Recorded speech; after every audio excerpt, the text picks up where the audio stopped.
Rasulullah demikian. Ya. Rasulullah ulangi lagi. Lima qataltahu ba'da ma qala la ilaha illallah, sampai 3 kali diulangi oleh Rasulullah sallallahu alaihi wasallam. Di sini Rasulullah tidak senang hati dengan Usama ibnu Zaid ketika itu. Naam. Kenapa engkau bunuh orang yang sudah mengucapkan kalimat la ilaha illallah? Naam. Sehingga Usama ibnu Zaid radhiyallahu anhu dia mengatakan dia berharap ketika dia membunuh orang tersebut dia belum memeluk agama Islam. Ya. Karena Usama ibnu Zaid dia nggak tahu bahwasanya dilarang menumpahkan darahnya kaum muslimin dengan berdalih dengan cara apapun, dengan alasan apapun, tidak boleh menumpahkan darahnya kaum muslimin dimanapun dan kapanpun waktunya sampai hari kiamat. Darahnya kaum muslimin ini dilindungi oleh Allah Subhanahu wa taala, dilindungi oleh agama Islam. Ya, tidak boleh ditumpahkan. Nah, jadi demikian Usama ibnu Zaid radhiyallahu anhu dia menyesal. Dia nggak tahu. Dipikir ini orang, ini alasan aja ini. Karena dia udah jatuh, dia udah takut dengan pedangnya Usama ibnu Zaid. Dia mengucapkan kalimat la ilaha illallah. Nah, ternyata ijtihadnya Usama ibnu Zaid salah. Dia beristihad. Dia nggak tahu kalau perbuatannya itu salah. Nah, tapi di sini Rasulullah Sallallahu Alaihi Wasallam tidak membenarkan sama sekali dan Rasulullah marah ketika itu dengan Usama ibnu Zaid. Nah, artinya bahwasannya jangan kita ini menumpahkan darahnya seseorang siapapun yang dia sudah mengucapkan kalimat la ilaha illallah. Oh, ini orang munafik, ini orang alasan, ini orang nggak ada alasan buat kita untuk mengatakan untuk menjustifikasi orang dengan sebutan orang munafik, dia kafir dan sebagainya, nggak ada alasan. Ketika dia zahirnya menampakkan dia muslim, dia mengucapkan kalimat la ilaha illallah, maka dilarang untuk kita menumpahkan darahnya, merampas hartanya. Ya, merendahkan harkat dan martabatnya. Nabi SAW beliau bersabda, "Kullu muslim ala muslimin haramun damuhu wa maluhu wa irduh." Antara muslim yang satu dengan yang lainnya haram darahnya untuk ditumpahkan, haram hartanya untuk dirampas, haram harkat dan martabatnya untuk direndahkan. Ya, haram. Dan dalam Musnad Imam Ahmad dari hadits Nabi ibnu Syariat, ketika Rasulullah ketika itu di Mekah, beliau juga mengatakan bahwasannya antara muslim yang satu dengan yang lainnya itu dia tidak boleh menumpahkan darahnya, tidak boleh merampas hartanya, tidak boleh merendahkan harkat dan martabatnya. Ka hurmati yaumikum hadza wa fi baladikum hadza wa fi syahrikum hadza. Sebagaimana Allah telah mengharamkan di hari ini, sebagaimana Allah mengharamkan di bulan ini, di bulan haram, ya. Dan di negeri ini, di negeri haram, tidak boleh menumpahkan darahnya kaum muslimin. Ya. Nah, maka menumpahkan darahnya kaum muslimin dengan cara apapun, dengan alasan apapun, menghilangkan nyawa seorang muslim itu tidak boleh. Ya. Nah, maka demikianlah Islam mengatur bahwasanya kalau seandainya ada orang dia, oh ini orang munafik, kita nggak tahu isi hati seseorang. Apa kita ini ada alat deteksi? Ada alat deteksi, alat apa namanya yang bisa mendeteksi isi hati seorang hamba. Dilihat, dicolokin kemana kek. Ya, ke hidungnya mungkin seperti zaman corona dulu colok-colok kemudian tahu penyakitnya apa gitu. Ya, kita nggak tahu isi hatinya orang. Nggak bisa kita mengatakan ini orang kafir, ini orang munafik. Nggak bisa. Itu urusannya dia dengan Allah Subhanahu Wa Taala di yaumil qiyamah. Ya, so, zahirnya dia menampakkan muslim, dia mengucapkan kalimat la ilaha illallah. Alas, diam kita. Ya. Jangan memerangi mereka, jangan merampas harta mereka. Nah, jadi demikian. Jangan kita ini seperti orang-orang jahiliyah yang dengan mudahnya menumpahkan darah seorang hamba, merampas harta orang lain. Zaman sekarang tawuran, anak-anak kecil tawuran pakai kelewang, pakai celurit segala macam. Ini apa-apaan? Tawuran, lari-larian, bacok sana, bacok sini. Ini nggak ngerti karena kita ini nggak paham. Ini muslim sama muslim. Anak kecil-kecil udah berantemnya pakai celurit-celuritan, bacok sana, bacok sini. Kadang-kadang para pembegal-pembegal dia mau ngambil hartanya orang dengan cara dibacok, dibunuh sebagainya. Untuk mengambil hartanya dia bunuh orang. Ya. ini jarimahnya, dosanya besar di sisi Allah Subhanahu wa taala. Ya. Dan kita sebagai orang-orang yang mungkin diserang oleh orang, didolimi oleh orang, ya, dirampas hartanya dengan cara apapun, ya, dengan cara kekerasan, pertahankan darah kita, pertahankan harta kita, pertahankan harkat martabat kita. Kalau kita terbunuh maka kita akan mati syahid. Nabi SAW beliau bersabda, "Man qutila duna damihi fahuwa syahid, man qutila duna malihi fahuwa syahid, man qutila duna irdihi fahuwa syahid." Barang siapa yang terbunuh ketika dia mempertahankan darahnya, maka dia mati syahid. Dan barang siapa dia terbunuh ketika dia mempertahankan hartanya, maka dia mati syahid. Dan barang siapa dia terbunuh, dia mempertahankan harkat dan martabatnya, maka dia mati syahid. Maka jangan takut dengan siapapun di permukaan bumi ini. Mau begal, mau apa, tidak ada. Kita hanya takut kepada Allah Subhanahu wa taala. Kalau memang sudah waktunya ajalnya mau dicabut nyawanya oleh Allah di hari itu, mati. Kalau Allah tidak akan nyabut nyawanya walaupun dibacok berkali-kali, ya nggak bakal mati. Ya. Yang terpenting adalah keimanan kita kepada Allah Subhanahu wa taala, dan kita harus yakini apa yang harus kita perbuat. Kalau kita berada di jalan yang benar, yakini itu benar. Maka ketika kita dizalimi oleh orang, kita terbunuh, maka itu adalah syahid. Balasannya yaitu akan dijanjikan surga oleh Allah dan Rasulnya. Naam. Qala li Usama ibn Zaid, lima qataltahu ba'dama qala la ilaha illallah wa haula'i yusalluna wa yusumuna wa yuzakkuna wa yuhujjun bi khilafil musyrikin. Nabi SAW dia mengatakan kepada Usama ibn Zaid, kenapa engkau membunuh orang yang sudah mengucapkan kalimat la ilaha illallah? Naam. Kata Imam Sun'ani, wa haula'i naam. Ini syubhat. Wa haula'i yusalluna wa yusumun. Mereka itu salat, mereka juga berpuasa, mereka juga mengeluarkan zakat, mereka juga berhaji, ya. Beda dengan orang-orang musyrikin. Naam. Qultu, maka berkata Imam Sun'ani rahimahullah taala, qala sallallahu alaihi wasallam, illa bihaqqiha wa haqquha ifradul ilahiyya wal ubudiyyah lillahi taala. Imam Sun'ani rahimahullah taala dia menjawab syubhat dari orang yang dia mengatakan, bukankah Rasulullah pernah bersabda tidak boleh membunuh orang yang sudah mengucapkan kalimat la ilaha illallah? Bukankah Rasulullah murka kepada Usama ibn Zaid ketika dia membunuh orang yang sudah mengucapkan kalimat la ilaha illallah? Bukankah mereka juga sholat, mereka berpuasa, mereka mengeluarkan zakat, dan mereka berhaji? Maka dijawab oleh Imam Sun'ani rahimahullah taala, Nabi SAW beliau bersabda, illa bihaqqiha ay bihaqqil Islam, kecuali ada hak Islam di dalamnya.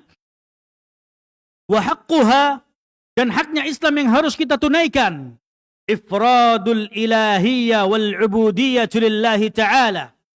Hak Islam yang harus kita tunaikan yaitu menunggalkan, mengesahkan Allah Subhanahu wa taala di dalam keyakinan, dalam beribadah kepada Allah Subhanahu wa taala. Itu adalah hak Islam yang harus kita tunaikan.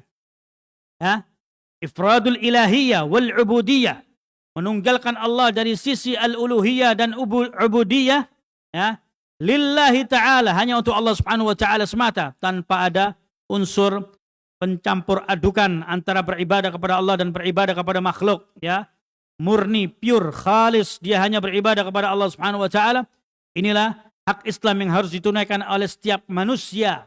Ketika dia sudah mengucapkan kalimat la ilaha illallah, hak Islam itu ada di dalamnya, di antaranya apa? Dia tidak boleh berdoa kepada selain Allah. Dia tidak boleh memalingkan ibadahnya kepada selain Allah. Dia tidak boleh meminta-minta kepada selain Allah. Itu hak Islam yang harus ditunaikan. Naam. Wal quburiyun lam yufridul ilahiyya wal ibadah. Adapun orang-orang kuburiyun, orang-orang pengagung-pengagung kuburan, ya, sesungguhnya mereka ini tidak menunggalkan Allah Subhanahu wa taala dari sisi ketuhanan dan dari sisi yaitu ibadah. Naam. Mereka tidak menunggalkan Allah Subhanahu wa taala dari sisi al-ilahiyah, dari sisi ketuhanan, dan dari sisi al-ibadah. Falam tanfa'uhum kalimatus syahadah. Sesungguhnya orang-orang kuburiyun, mereka ini enggak berguna syahadat mereka. Ya.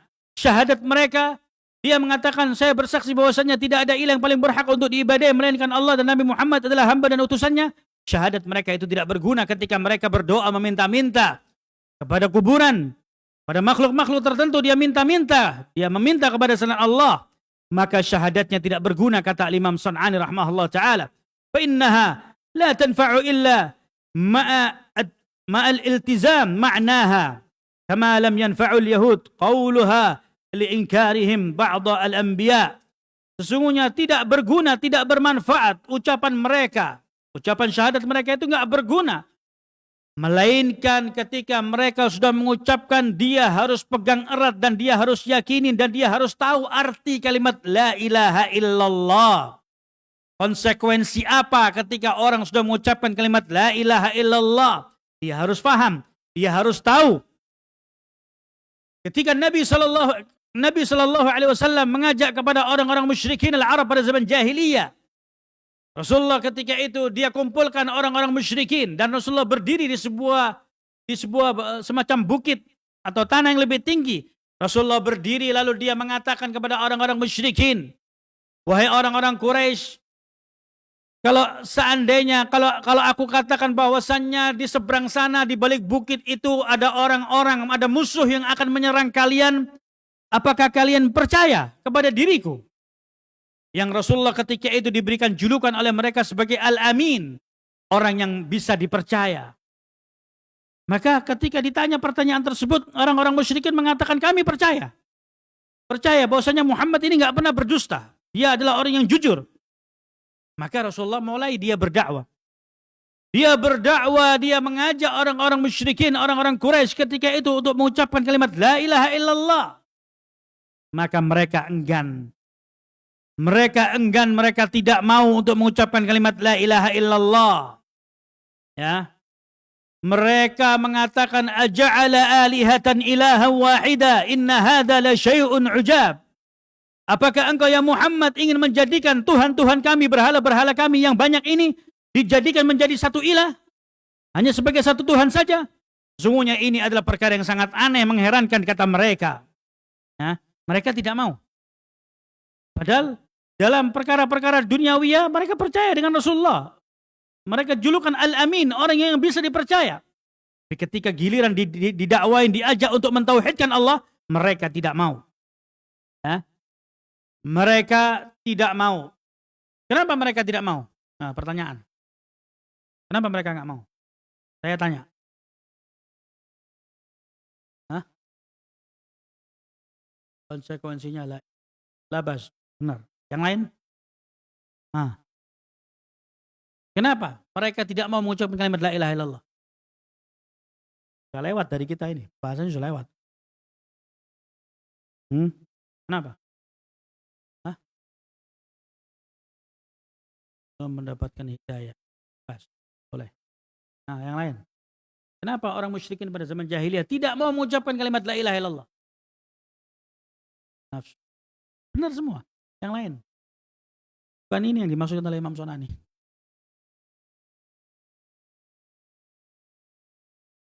Benar semua. Benar. Yang lain. Kenapa orang musyrikin al-Arab pada zaman jahiliyah mereka tidak mau mengucapkan kalimat la ilaha illallah?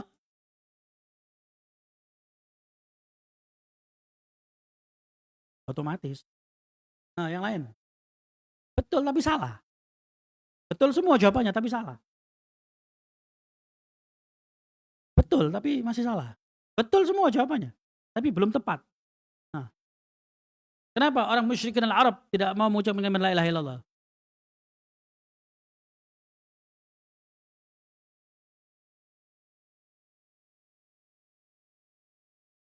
Coba dengan lisan. Yang tepat. Nah.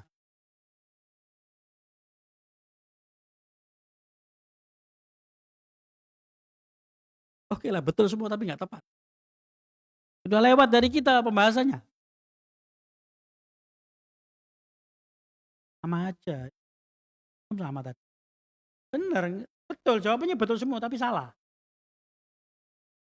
Kenapa orang musyrikin al-Arab pada zaman jahiliyah ketika diajak untuk mengucapkan kalimat la ilaha illallah mereka enggan, mereka tidak mau. Kenapa? Sudah nyerah. Nyerah ya. Kata Imam Sun'ani rahimahullah ta'ala, li'annahum dhu lisanul arabi. Karena mereka bangsa Arab, mereka mengerti bahasa Arab, mereka tahu arti kalimat la ilaha illallah, mereka tahu artinya. Kalau kita tahu nggak artinya la ilaha illallah? Apa artinya la ilaha illallah? Coba, Pak, Bapak. La ilaha illallah artinya apa? Pasti lagunya Rhoma Irama semua ini. Hah? Oh iya betul. Ahsan, betul. Kirain lagunya Rhoma Irama. Tidak ada Tuhan selain Allah. Itu lagunya Rhoma Irama itu. Baik. Ya. Jadi musyrikin al-Arab pada zaman jahiliyah, mereka enggan untuk mengucapkan kalimat la ilaha illallah karena mereka bangsa Arab, mereka ngerti bahasa Arab, mereka tahu artinya kalimat la ilaha illallah, tahu konsekuensinya apa, mereka tahu. Sehingga mereka nggak mau main-main. Mereka tidak mau main-main. Ya. Beda dengan sebagian orang di kita mengucapkan kalimat la ilaha illallah tiap hari, la ilaha illallah, la ilaha illallah, la ilaha illallah, diucapkan la ilaha illallah, tapi nggak tahu dia artinya la ilaha illallah ini apa, dia nggak tahu konsekuensinya apa, dia nggak tahu. Ketika dia dalam keadaan kesusahan, kesempitan, dia meminta-minta kepada selain Allah. Tiap hari dia ngomong la ilaha illallah. Tapi giliran dia mendapatkan kesempitan, kesusahan, dia meminta kepada selain Allah. Ya, dia nggak tahu artinya la ilaha illallah. Sehingga Allah Subhanahu wa taala menyebutkan dalam Al-Qur'an, yaquluna bi afwahihim ma laysa fi qulubihim. Mereka hanya mengucapkan dengan lisan-lisannya, mereka mengucapkan kalimat la ilaha illallah beribu-ribu kali. La ilaha illallah, la ilaha illallah diucapkan dengan lisannya. Apa kata Allah? Ma laysa fi qulubihim. Berbeda dengan isi hati mereka, kata Allah Subhanahu wa taala. Zahirnya dia mengucapkan kalimat la ilaha illallah, tapi isi hatinya berbeda. Ya. Naam, karena kalau dia mengerti kalimat la ilaha illallah, dia nggak bakal memalingkan ibadahnya, dia meminta-minta kepada selain Allah, nggak mungkin. Ya. Karena dia tidak mengerti, tidak mengetahui makna la ilaha illallah, akhirnya datang ke kuburan sana, kuburan sini, minta sana, minta sini, dan lain sebagainya. Ya. Karena dia tidak tahu, tidak mengerti arti kalimat la ilaha illallah. Ya. Nah, lalu bagaimana dengan orang-orang yang meminta-minta ke kuburan? Langsung dia minta, wahai Mbak Priok, saya butuh duit ini 1 miliar. 1 miliar aja, enggak sudah cukup 1 miliar, cukup saya. Cukup saya beli rumah, beli mobil, saya kawin lagi, cukup 1 miliar. Tolong Mbak Priok, kasih saya duit 1 miliar. Nah, orang-orang semacam ini, bagaimana hukumnya? Muslim atau gimana? Hah? Musyrik, kalau musyrik. Boleh nggak dihukumi kafir? Dia meminta kepada selain Allah. Dia sudah minta kepada selain Allah. Mintanya ke Mbak Priok atau Mbak Slamet, kalau siapa. Hah? Kalau bab ini, masalah bab ini, ya, ini beda pendapat. Ya. Ada pembahasan khusus. Ya. Ada pembahasan khusus. Kadang kala orang-orang di kampung, di pedesaan, dia nggak ngerti. Dia nggak ngerti. Anggap sama kiainya, ini minta ke sini, minta. Orang kampung nggak ngerti. Dia nggak paham ini boleh apa enggak, ini kita berdosa apa enggak, mereka nggak tahu, ikut-ikutan. Kalau ikut-ikutan tidak ada yang menyampaikan kebenaran kepada mereka, mereka nggak bisa dihukumi sebagai orang yang kafir, nggak bisa. Ya, ini bukan seperti orang-orang jamaah takfir yang suka mengkafir-kafirkan orang. Ya. Kalau mereka datang ke kuburan, ya sudah, dinasehatin. Kita masih meyakini mereka ini orang, mohon maaf ya, mereka ini orang bodoh, nggak tahu. Ya. Mereka orang yang bodoh, mereka nggak tahu, nggak paham mereka. Maka nggak boleh kita serta-merta mengkafirkan orang-orang yang dia minta kepada selain Allah, datang kepada kuburan, meminta-minta. Itu kalau saya pribadi tidak bisa kita mengkafirkan orang tersebut. Ya. Kecuali kalau sudah datang hujjah, dinasehatin, dia masih tetap, ini dia bisa terjatuh dalam perbuatan kekufuran kepada Allah Subhanahu wa taala. Al-muadzin yuadzin.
Baik, nuwasil.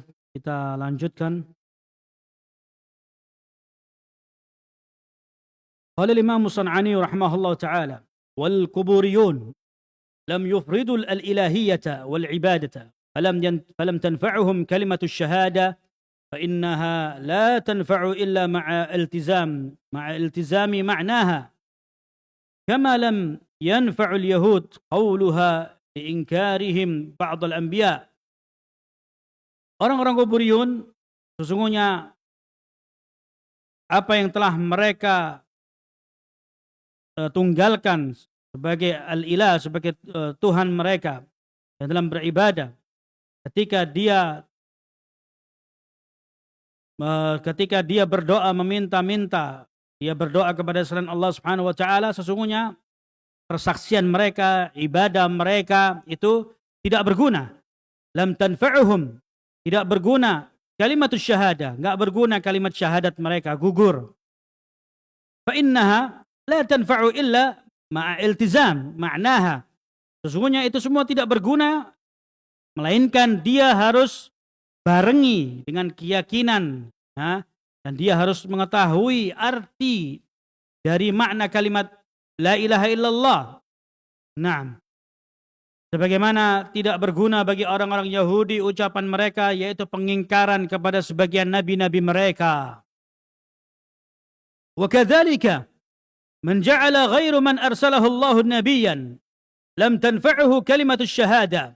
Demikian pula sebagian orang yang mereka mengingkari sebagian utusan-utusan Allah, sesungguhnya itu tidak berguna syahadat mereka. Ala tara anna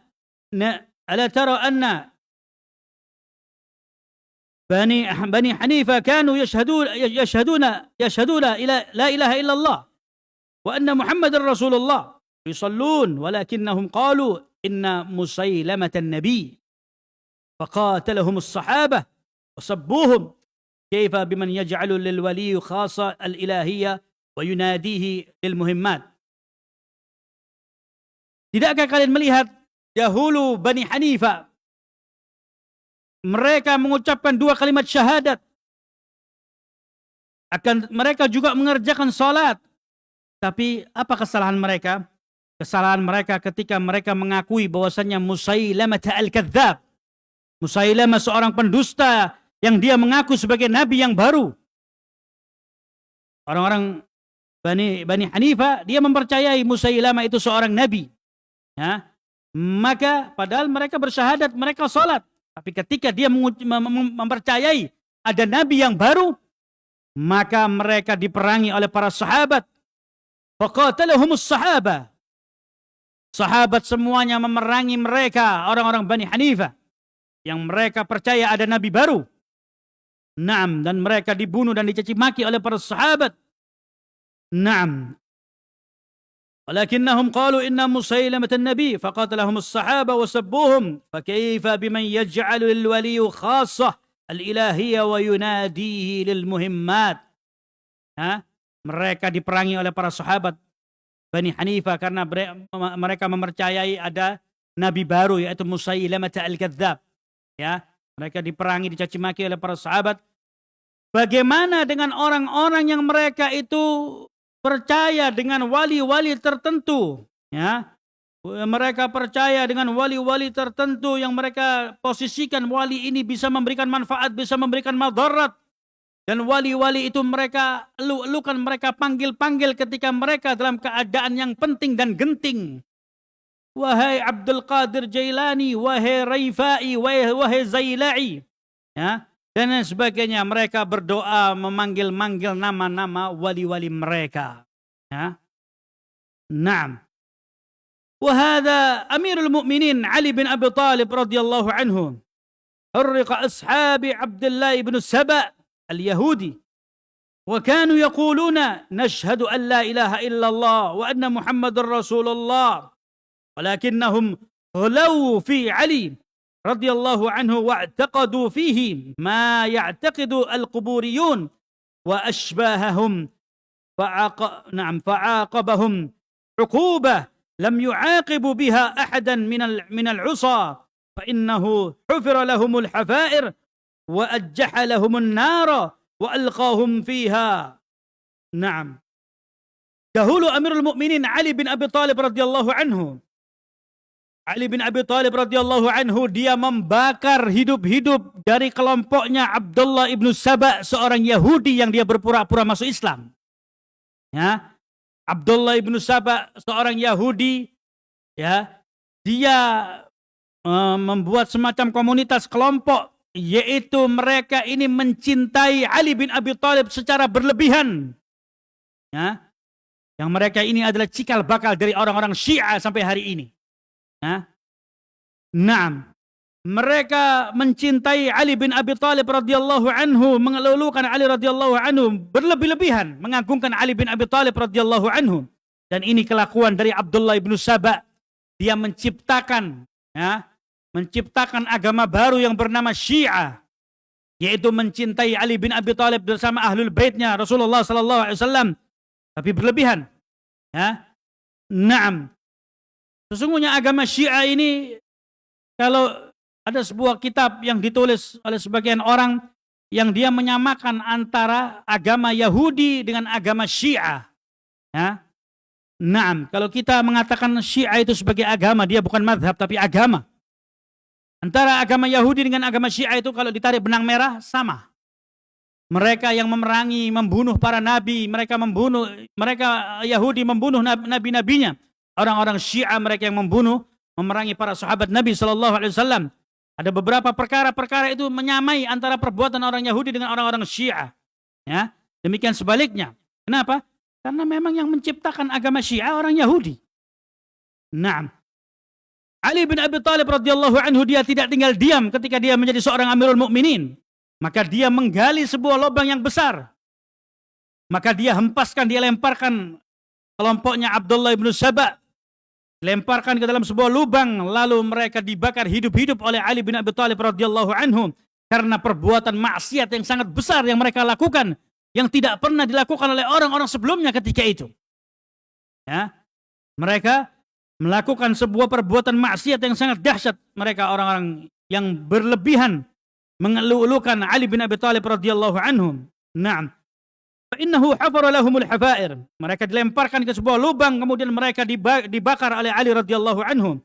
Wa ajjahalaha an-nara wa alqahum fiha wa qala lamma ra'aitul amra amran munkara ajahtu nari wa da'awtu qambara. Lalu Ali bin Abi Thalib radhiyallahu anhu, dia bersenandung mengatakan dalam sebuah abyatus syi'riyah. Dia mengatakan, ketika aku melihat sebuah perkara yang sangat mungkar, maka aku jadikan di situ ada sebuah tempat, yaitu sebuah tempat atau sebuah lubang yang di situ dinyalakan sebuah api, lalu mereka dilempar atau dikuburkan di dalamnya. Naam. Wa qala syair fi asrihi, dan dikatakan oleh seorang penyair di zamannya ketika itu, liturmal bi almaniyya haitsu sya'at idza lam turma bi fil hufratayn idza ma ajjaju fihinna nara ra'aitul mauta naqdan ghaira dainin. Seorang penyair di zaman itu, dia mengatakan bahwasannya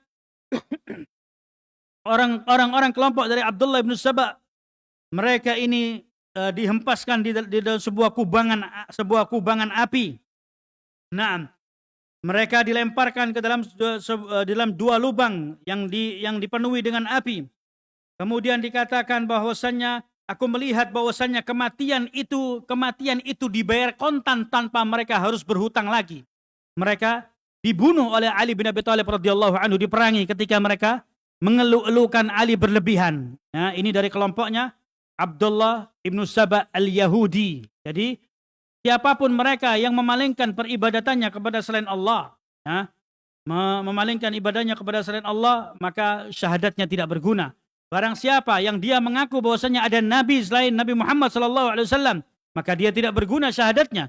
Dan barang siapa yang mengeluh-elukan seseorang berlebihan, dianggap sebagai wali, bahkan diangkat derajatnya berlebihan, maka dia bukan yaitu mereka juga adalah orang-orang yang menyimpang dan mereka diperangi di zamannya Ali bin Abi Thalib radhiyallahu anhu.